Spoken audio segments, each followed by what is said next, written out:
bagaimana caranya mereset atau menormalkan kembali idle RPM yang naik turun ataupun yang tidak stabil dengan cara manual.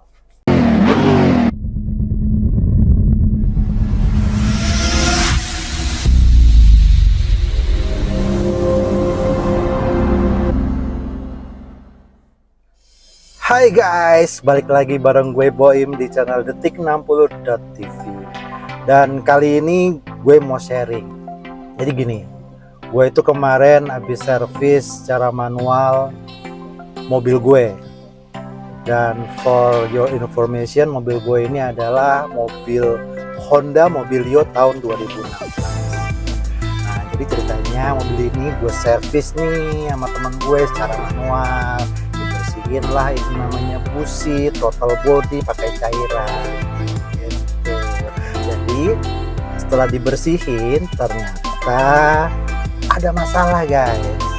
Masalahnya adalah cek engine-nya nyala.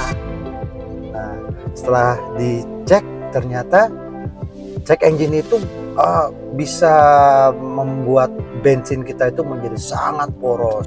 Dan permasalahan yang ada di mobil gue ini adalah idle RPM atau gasnya itu tidak langsam. Jadi dia sering naik turun, bahkan bisa naik sampai ke 1800 rpm. Itu nggak enak banget. Jadi kalau kita jalan pelan dia bisa ngebut sendiri.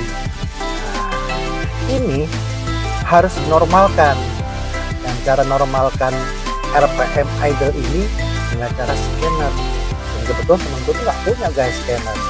Dan setelah gue cari tahu, ternyata ada cara menormalkan atau mereset ulang gitu kan idle RPM ini secara manual. Nah, mobil Honda ini ataupun mobil yang lain yang zaman sekarang, zaman now itu semuanya menggunakan teknologi komputer. Jadi semua ada otaknya. Ketika dia sudah ada permasalahan ya dia harus pakai scan untuk mencari tahu apa yang rusak. Nah, sebenarnya kita udah tahu yang permasalahannya apa, cuman kita tidak punya scanner untuk mengatasi permasalahan ini. Oke, nggak usah lama-lama, gue mau kasih tahu sama teman-teman semua bagaimana caranya mereset atau menormalkan kembali idle RPM yang naik turun ataupun yang tidak stabil dengan cara manual. Oke, ini stepnya.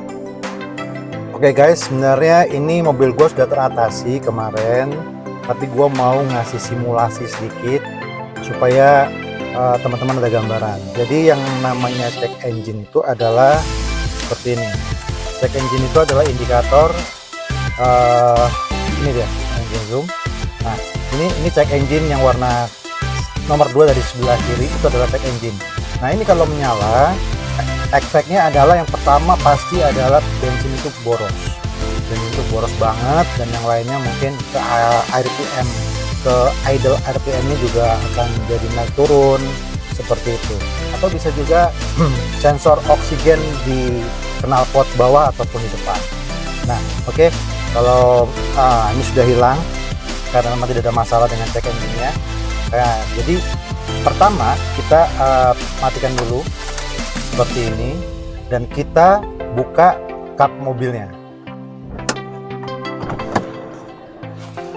Oke, jadi kapnya dibuka dulu.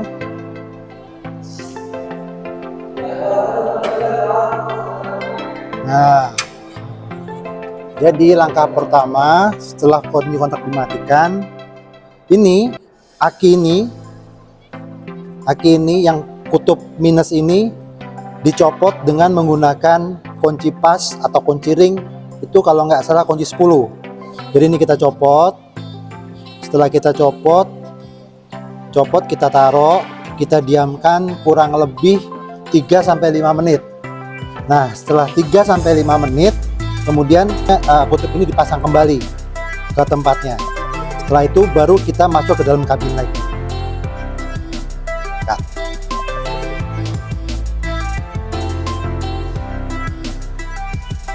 Oke, langkah selanjutnya adalah kita akan menyalakan mobil ini. Dan sebagai informasi, sebaiknya mobil yang kita akan riset secara manual ini harus dalam kondisi dingin. Artinya kipas bantu yang di depan itu kalau dingin kan belum nyala. Nah, itu harus dalam kondisi mati. Sebenarnya kita perlu orang di depan untuk memonitor kipas angin ini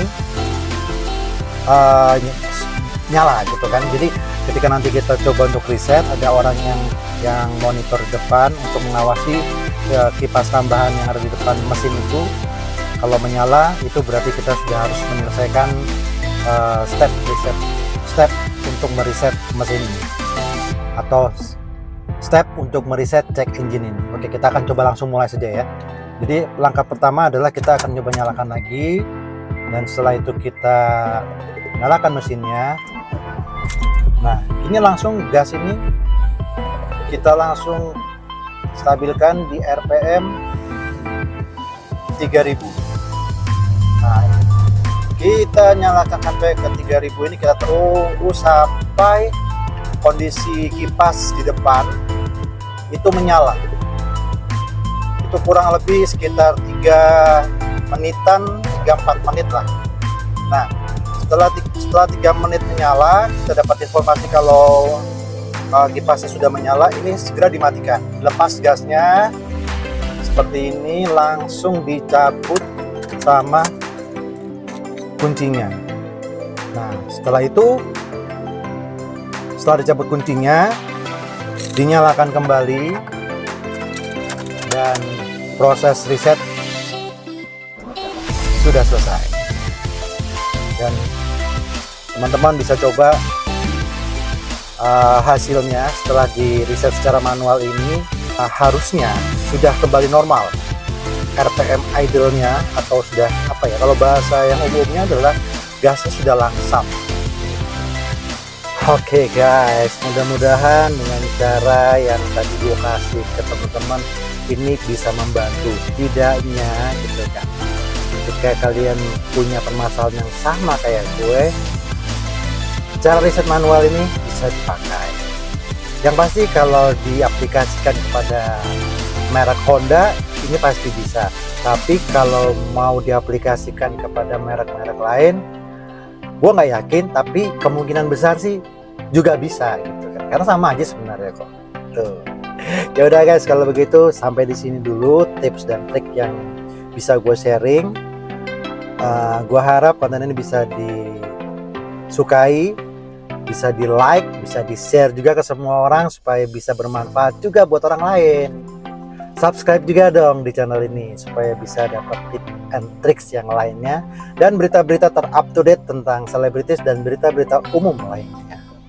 Oke, kalau gitu gue Boim dari detik60.tv undur diri.